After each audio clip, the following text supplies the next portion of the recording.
Oi galera do YouTube, aqui quem tá falando é o Lucas Fernandes Bruno, o canal Lucas Fernandes Bruno. Aqui quem tá falando é o Lucas. Pessoal, me disseram que tipo de vídeo vocês gostam, então dessa vez eu vou fazer do Minecraft de novo, por causa que eu tenho só um vídeo do Minecraft.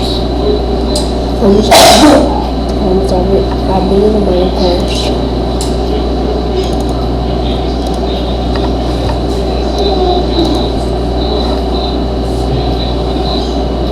Pera aí pessoal, enquanto carrega vai dar uma cortada. Oi pessoal, voltei aqui com o Minecraft já aberto.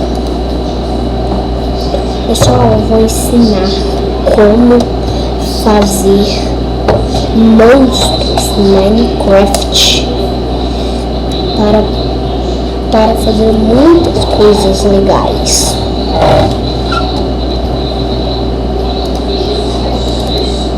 Eu vou fazer no mesmo lugar que eu fiz aquele vídeo lá dos portais.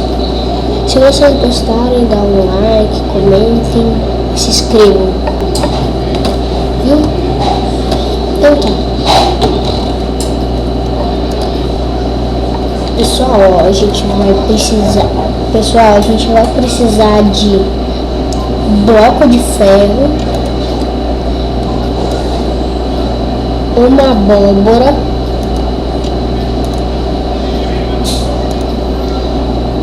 areia, rocha do Nether,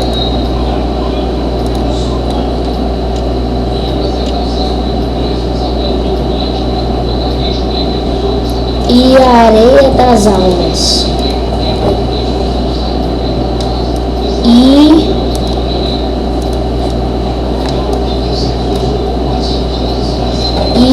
vamos ver o que falta.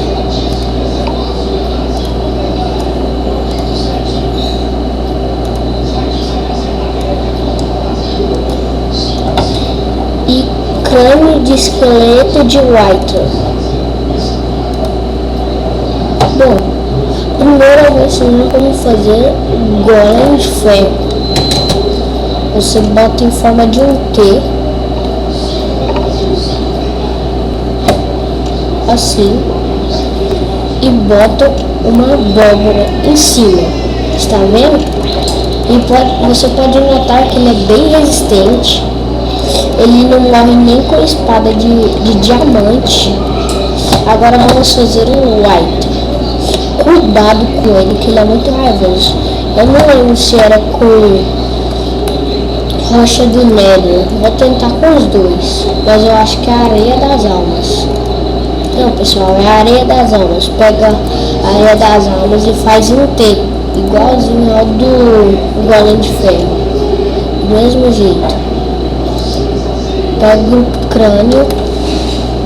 o crânio de esqueleto Wither e bota lá em cima. E cuidado, esse bicho é muito raivoso. Olha só pessoal, ele explode. E olha eles brigando, o Wither com o golem de ferro. O golem de ferro foi feito para proteger sua casa, por isso que ele tá fazendo isso. Mas o Wither é mais poderoso, que ele vai tacando bombas. Então é isso pessoal, se vocês gostaram, dê um like.